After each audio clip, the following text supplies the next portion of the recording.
Breaking news చూస్తున్నాం. ఇటు అమెరికాలో ట్రంప్ పై వ్యతిరేకత పెరుగుతుంది.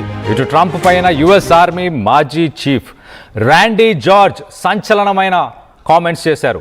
ఒక పిచ్చోడు అమెరికా ఆర్మీని నడిపించబోతున్నాడంటూ ఇటు జార్జ్ ఉద్దేశించి మాట్లాడాడు. ఇటు ట్రంప్ వల్ల అమెరికా సైన్యానికి సంబంధించిన క్రెడిబిలిటీ దెబ్బతినిందని ఫైర్ అవుతున్నాడు. నిన్న జార్జ్ని ఆకస్మికంగా ఇటు పదవి నుంచి ట్రంప్ తొలగించేశాడు. ఎలాంటి రీజన్ ఇవ్వట్లేదు, పబ్లిక్గా ప్రైవేట్గా ఎలాంటి ఎక్స్ప్లెనేషన్ లేదు. ఒక ఫోన్ కాల్ చేసి ఇమీడియట్గా తన కెరియర్ ఎండ్ అవ్వబోతున్న 1 సంవత్సరం ముందే రిటైర్ అవ్వాలంటూ ఇటు డిఫెన్స్ మినిస్టర్ తనని ప్రెషరైజ్ చేయడం, రాజీనామా చేయాలంటూ ఇటు జార్జ్కి రక్షణ మంత్రి హెక్సెత్ ఆదేశాలను జారీ చేశాడు. ఇటు యుద్ధం విషయంలో ఇటు జార్జ్ని నమ్మలేమని ఇటు రక్షణ మంత్రి చెప్పుకొస్తున్నాడు. రాజీనామా చేసిన కొద్దిసేపటికే ఇటు ట్రంప్ని ఒక పిచ్చివాడన్నాడు జార్జ్. అధ్యక్షుడి హోదాలో ఇటు ట్రంప్ అనాలోచిత నిర్ణయాలు తీసుకుంటున్నాడు. ఇటు ట్రంప్ వల్ల దేశాల మధ్య రిలేషన్స్ అన్నీ దెబ్బతిన్నాయి, ఆర్మీ క్రెడిబిలిటీ కూడా దెబ్బతినింది అంటూ చెప్పుకొచ్చే ప్రయత్నం చేశాడు. ఒక్కసారి ఇటు ర్యాండీ జార్జ్ అతని గురించి కూడా కొంత చెప్పే ప్రయత్నం చేస్తా. ఇటు ర్యాండీ జార్జ్ ఇటు ఇరాక్ యుద్ధంకి సంబంధించి టూర్స్లో పాల్గొన్నాడు, అలాగే ఇటు ఆఫ్ఘనిస్తాన్ టూర్స్లో పాల్గొన్నాడు. ఇప్పుడు అమెరికా ఇరాన్ పైన ఒక ల్యాండ్ అటాక్ చేయబోతున్న తరుణంలో మరి సడన్గా ఇతన్ని ఎందుకు తీసేశారు? ఒక రక్షణ మంత్రి తర్వాత ఆర్మీకి ఎలాంటి ఇన్స్ట్రక్షన్స్ వెళ్ళాలన్నా మధ్యలో ఉండి ఆ డెసిషన్ తీసుకునే పర్సన్ ఈ ర్యాండీ జార్జ్. అలాంటి ర్యాండీ జార్జ్ని ఇప్పుడు ఆల్ ఆఫ్ ఎ సడన్ పక్కన పెట్టడంపై విమర్శలు వస్తున్నాయి. అమెరికాలో అమెరికన్సే విమర్శిస్తున్నారు, ర్యాండీ జార్జ్ కూడా తనను విమర్శిస్తున్నాడు. మరి ర్యాండీ జార్జ్ ఒప్పుకోవట్లేదా ఇటు ల్యాండ్ అటాక్, ఇరాన్ పైన ల్యాండ్ అటాక్ చేయడానికి?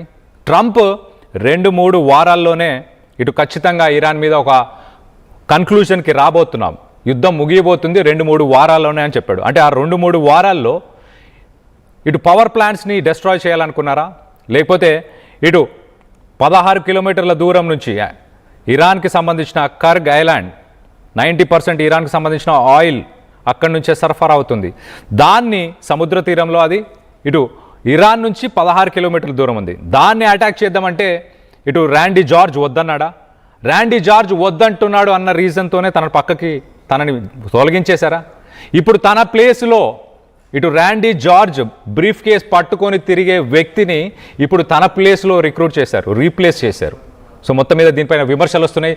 దీనికి సంబంధించి మీనా పల్స్ అనే ఒక ట్విట్టర్ అకౌంట్ నుంచి ఒక కామెంట్ కూడా చేశారు, ఒక పోస్ట్ పెట్టారు. దాన్ని కూడా ఒకసారి చదివి వినిపించే ప్రయత్నం చేస్తా. An hour after announcing his resignation, the US Army Chief of Staff says, a mad man will lead the great US military to ruin.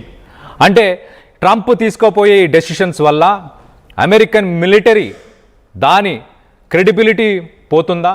దాదాపు 20 సంవత్సరాలలో మనం చూస్తే కనుక 20 years ఇటు ఆఫ్ఘనిస్తాన్ వార్ తర్వాత ఇదే బిగ్గెస్ట్ వార్ అని చెప్పొచ్చు.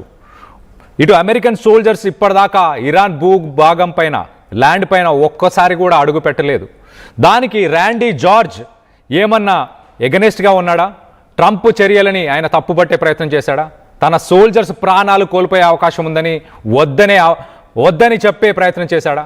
మొత్తం మీద ర్యాండీ జార్జ్ని ఎలాంటి రీజన్స్ ఇవ్వకుండా పబ్లిక్గా కావచ్చు, ప్రైవేట్గా కావచ్చు, ఒక ఫోన్ కాల్ చేసి ఆ డిఫెన్స్ మినిస్టర్ ఇమీడియట్గా నువ్వు రిజైన్ చేయి అంటూ తనని ప్రెషరైజ్ చేశారు. ఇంకొక సంవత్సరంలో తన పదవి కాలం ముగియబోతుంది. మరో పక్కన ఇంకో ఇంట్రెస్టింగ్ పాయింట్ ఏంటంటే 2023లో ఇటు బైడెన్ ప్రభుత్వం ఉన్న సమయంలో ఇటు బైడెన్ ప్రభుత్వం సెలెక్ట్ చేసిన క్యాండిడేట్ ఈ ర్యాండీ జార్జ్.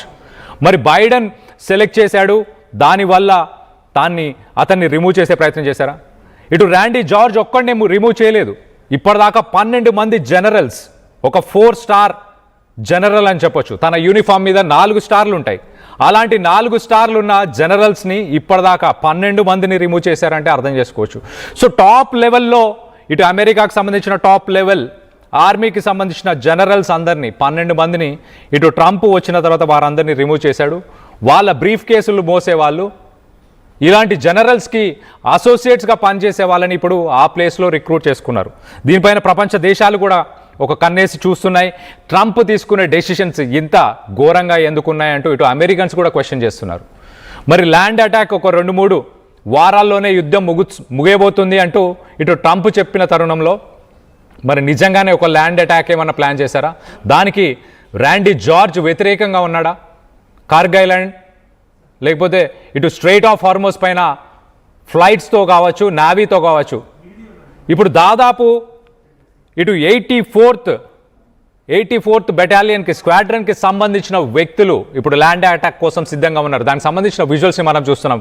వీళ్ళందరూ ఒక ల్యాండ్ అటాక్కి వీళ్ళందరూ ప్రిపేర్ అయ్యి రెడీగా ఉన్నారు. మరో పక్కన యుఎస్ఎస్ ట్రిపోలి అనే అమెరికాకు సంబంధించిన ఒక నావీ షిప్లో ప్రస్తుతానికి అక్కడ కూడా ఒక రెజిమెంట్, దాదాపు అక్కడ కూడా ఒక రెజిమెంట్ రెడీగా ఉంది. మరో పక్కన గల్ఫ్ దేశాల్లో 50,000కు పైగా ఆర్మీ కూడా రెడీగా ఉంది ల్యాండ్ అటాక్ కోసం. వీళ్ళందరికీ ఎలాంటి ఇన్స్ట్రక్షన్స్ ఇవ్వాలన్నా ఒక ఎక్స్పీరియన్స్, ఒక ఎక్స్పర్టీస్ ఉన్న వ్యక్తి ఆ కమాండ్స్ ఇవ్వడానికి ఉండాలి.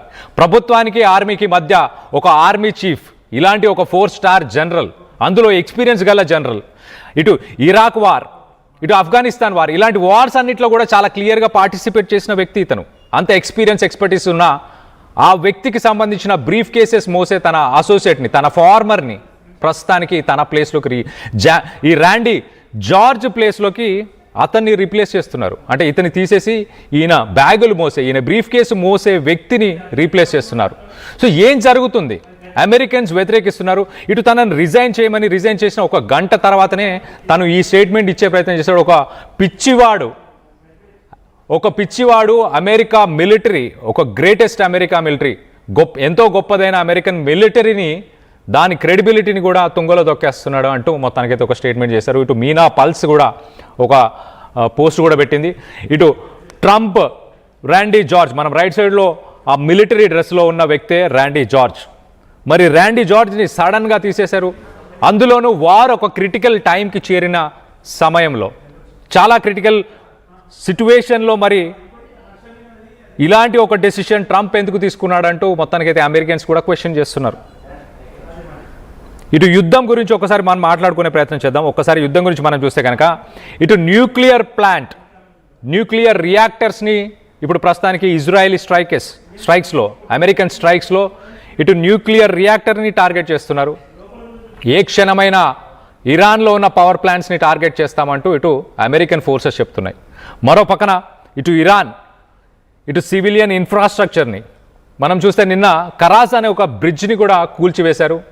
ఇటు ఇరాన్ మాత్రం అమెరికాకు సంబంధించిన 2 ఫైటర్ జెట్స్ని ఇప్పటిదాకా మనం చూస్తే ఒక F-15 ఈగల్ ఫైటర్ జెట్, అలాగే దాంతోపాటు ఒక వార్థాగ్ అనే ల్యాండ్ అటాక్స్కి యూజ్ చేసే ఒక వార్థాగ్ అనే ఒక వార్ ప్లేన్ని కూడా, ఈ రెండింటిని, అలాగే ఇంకో హెలికాప్టర్ ట్రాన్స్పోర్ట్కి సంబంధించిన ఒక చినూక్ అనే ఒక హెలికాప్టర్ని ఇటు ఇరాన్ కూల్చివేసింది. ఇరాన్ చాలా క్లియర్గా